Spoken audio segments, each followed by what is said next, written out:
Hello friends, welcome to needle art house. આજે આપણે princess cut બ્લાઉઝનું cutting શીખીશું. પહેલાં આપણે પેપર કટિંગ કરીશું, ડ્રાફ્ટિંગ કરીશું. એના માટે આપણે પહેલાં માપ લીધેલા છે બોડી ઉપરથી. બ્લાઉઝની લંબાઈ છે 15, શોલ્ડર છે 15, ચેસ્ટ છે 36 અપર ચેસ્ટ છે અને ફૂલ બસ્ટ છે 39 અને કમરનો ભાગ છે 32. તો સ્લીવનું કટિંગ છે આપણે જે રીતે ડ્રેસમાં કર્યું છે એ જ રીતે કરવાનું છે. એટલે આપણે અત્યારે બેક સાઈડનું કટિંગ જોઈએ. બેક સાઈડના કટિંગ માટે આપણે 15ની લંબાઈ છે એટલે 16ની લંબાઈ લેવાની છે. લંબાઈ આપણી 16 છે. હવે શોલ્ડરનો ભાગ આપણો 15 છે એટલે આપણે અહીંયા આપણે જોવાનું છે કે લો ગળાનું બ્લાઉઝ છે. લો ગળાના બ્લાઉઝમાં આપણે શોલ્ડરનું એ રીતે કાઉન્ટ કરવાનું છે. લો ગળાનું બ્લાઉઝ હોય તો પહેલાં 15ના અડધા 7.5, એમાં આપણે 2.25 ઇંચ માઇનસ કરવાનું છે. લો ગળું મતલબ 10થી 11 ઇંચ લંબાઈ હોય બ્લાઉઝની ગળાની ત્યારનું માપ છે. એટલે આપણો શોલ્ડર રહેશે 5.25નો. 5.25 શોલ્ડર છે. હવે હાફ શોલ્ડર છે જે શોલ્ડરની ઉપરનો ભાગ છે જે એ આપણે 3થી 3.5ની વચ્ચે જેને ગમતો હોય એ રીતે લઈ શકાય છે. એટલે આપણે 3.25 લઈએ છીએ. હવે આપણો બાંયગાળો છે. બાંયગાળો છે એ કોઈ પણ ચેસ્ટનો ભાગ છે એનો છઠ્ઠો ભાગ લેવાનો છે. એટલે આપણે 36ની ચેસ્ટ હોય તો 6 ઇંચ આપણો બાંયગાળો આવશે, એટલે કે આર્મહોલ આવશે. પછી ચેસ્ટનો ભાગ આવશે. આપણી અપર ચેસ્ટ 36 છે તો એનો ચોથો લેવાનો. પહેલાં ચોથો ભાગ એટલે 9 થશે અને 1.5 ઇંચ એનું માર્જિન છે. હવે બેક સાઈડનું કટિંગ છે એટલે આપણે નીચે કમર લેશું. કમર આપણી છે 32 છે એટલે એનું ચોથો ભાગ એટલે 8 થશે. પછી 1 ઇંચ આપણે ટક્સ માટે લેવાનું છે અને 1.5 ઇંચ આપણું માર્જિન છે. એટલે આ રીતે આપણે જોઈન્ટ કરી દઈશું. આ માર્જિન સહિતનું માપ છે.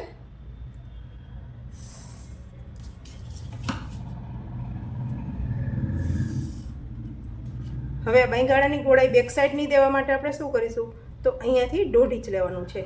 36ની ચેસ્ટ હોય ત્યારે 1.5 ઇંચ આવે છે. પછી માનો કે ચેસ્ટનો ભાગ ઓછો છે તો પછી એ 1.25 ઇંચ આવી જાય. ચેસ્ટનો ભાગ વધારે છે તો 1.25 ઇંચ આવી જાય છે.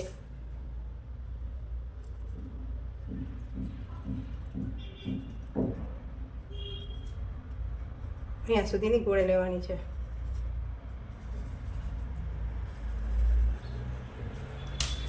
હવે જો આપણી પાસે રેડી સ્લીવ હોય, માનો કે પહેલાં આપણે સ્લીવ કટિંગ કરેલી હોય તો આ બાંયગાળા સાથે આપણે મેચ કરી લેવાની હોય છે.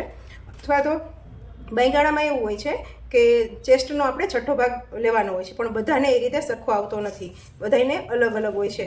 તો આપણે ગાળો જે માપ્યો હોય, માનો કે આર્મહોલ રાઉન્ડ માપ્યો હોય તો આપણે આ રીતે ચેક કરવાનું છે. આર્મહોલ રાઉન્ડ હોય માનો કે 17 છે તો આ 8.5 થવું જોઈએ. આખી રિંગ માપવાની છે સ્લીવમાં. એટલે એ રીતે આ જે ગાળો છે આર્મહોલનો, આ અને આ બે મેચ થવો જોઈએ. માનો કે આ ટૂંકો પડે છે તો આપણે 6ની જગ્યાએ 6.25નો બાંયગાળો લઈ શકીએ છીએ. એટલે આ બાય મેચ થઈ જાય છે. હવે બેક સાઈડનું નેક આપણે 10ની આજુબાજુ લેતા હોય. રેગ્યુલર 10થી 10:30થી 11ની આજુબાજુ હોય છે.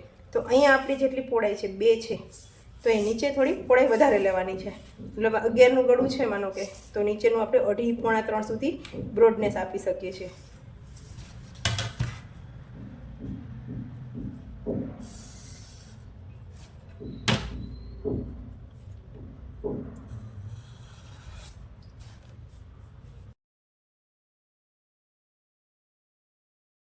પહેલાં આપણે બેક સાઈડનું કટિંગ કરી લેવાનું છે.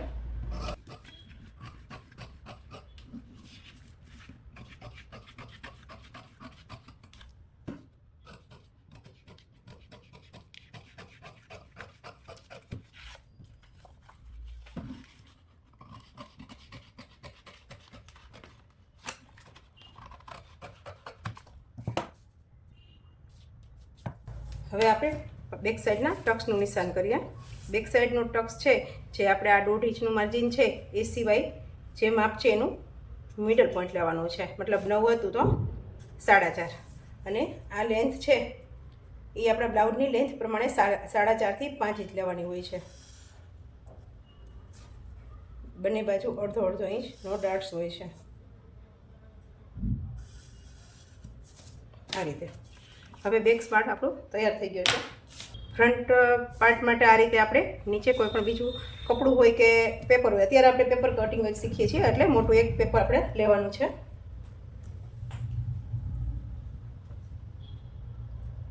અને એમાં આપણે નીચેનો પાર્ટ્સ અને આપણે આ રીતે ડ્રો કરી લેવાનું છે. બાંયગાળાની ગોળાઈ એઝ ઇટ ઇઝ જેટલું છે એટલું જ આપણે અત્યારે ડ્રો કરીએ છીએ બેક સાઈડ પ્રમાણે જ. અને ગળામાં આપણે ખાલી આ પોઈન્ટ લેવાનો છે, પછી આગળની ગળાની લંબાઈ એમાં લેવાની છે.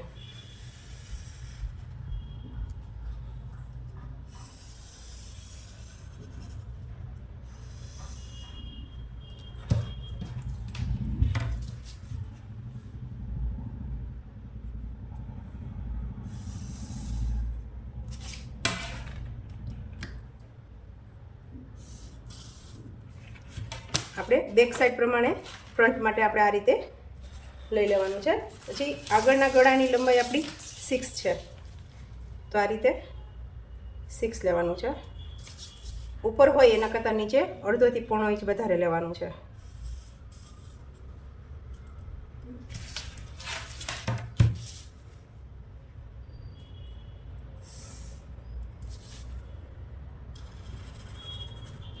આ રીતે ગોળાઈ દેવાની છે. આગળનો ભાગ છે એ આપણે ચેસ્ટના ભાગ ઉપરથી આપણે એને વધારવાનો છે. મતલબ આપણે ટક્સ લેવો હોય, કોઈ પણ આપણે અહીંયા આગળના ભાગ માટે ટક્સ અહીંયા લેવાનો હોય તો અહીંયા ટક્સ લઈ અને પ્રિન્સેસ કટમાં એક અહીંયા ટક્સ આવે છે. બંને ટક્સને આપણે આમ જોઈન્ટ કરવાના હોય છે. એના માટે શું કરવાનું છે કે બંને બાજુ આપણે જેટલું ભાગ વધારી છીએ એટલો અહીંયા ટક્સ આવી જાય છે અને આ પફ બને છે. હવે બેક સાઈડ કરતાં આગળનો ભાગ અહીંયા ગોળાઈમાં પણ આપણે અડધો ઇંચ ઊંડો હોય છે. અડધો ઇંચની ગોળાઈ વધારે લેવાની હોય છે. અહીંયા પ્લેટ ભરવાનું છોડી અને આગળની ગોળાઈ આપણે એટલી મોટી લેવાની છે. હવે પહેલાં તો આપણે બસ્ટ પોઈન્ટ નક્કી કરવાનો છે. બધાને 10.5 થી 11ની આજુબાજુ હોય છે, એ આપણે બોડી ઉપરથી મેઝર કરવો પડે છે. 10.5 અત્યારે આપણે રાખીએ છીએ અને અહીંયાથી આપણે 3.5 રાખીએ છીએ.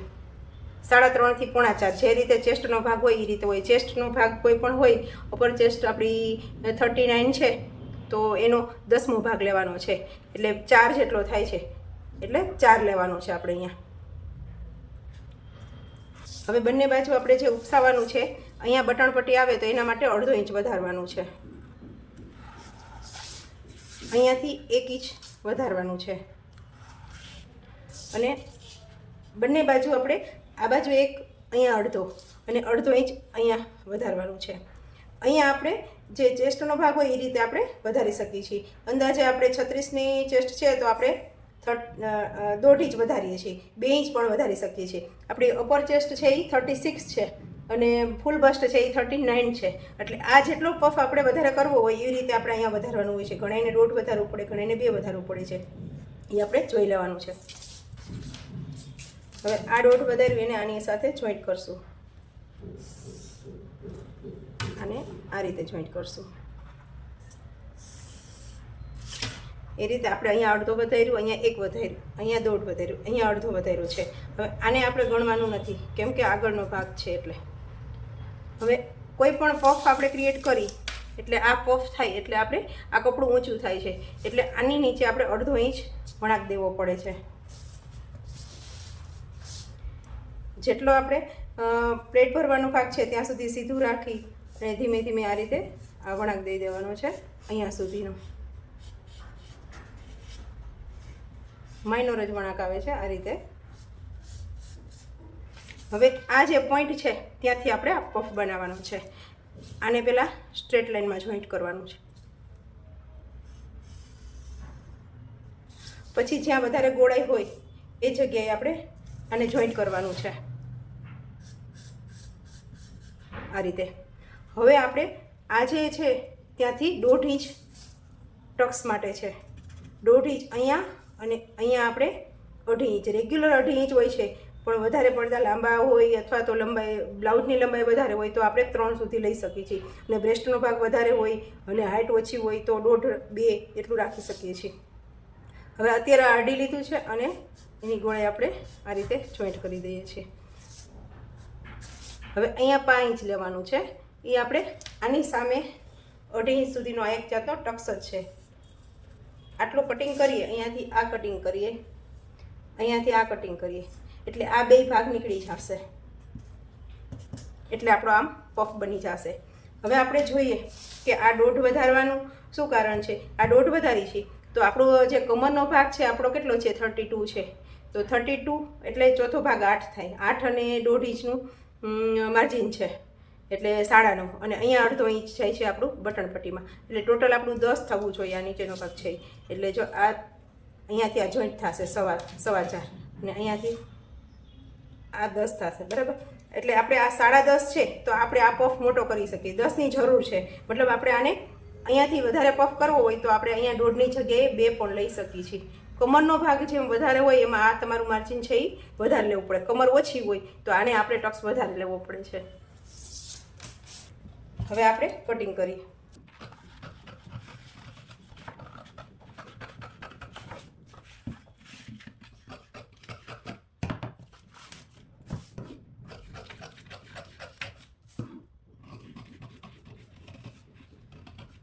ગળાનો ભાગ છે એમાં આપણે જ્યારે બેક સાઈડમાં હૂક લેતા હોય ત્યારે અહીંયા 1/2 ઇંચ વધારવાની જરૂર નથી. તો ડાયરેક્ટ જ અહીંયાથી આપણે આ સ્ટ્રેટ લાઈન જેવું જ આવે છે. તો જે વધારવાની જરૂર પડે છે એ આ બાજુ વધારવાનું છે. પફ તો એની રીતે જવાનો છે, પણ બે બાજુ જે બંને બાજુ આપણે વધારવું હોય એ આ બાજુ વધારવાનું છે.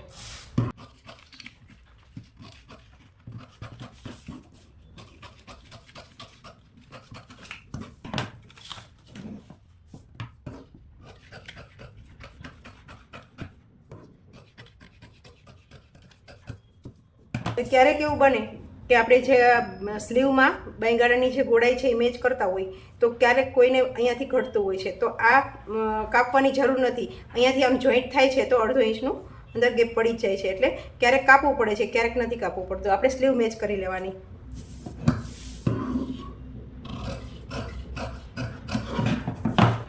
આ રીતે આ બંને આગળના ભાગ છે અને આ બેક સાઈડનો ભાગ છે. અહીંયાથી આપણે આ જોઈન્ટ કરવાનું હોય છે. Thank you.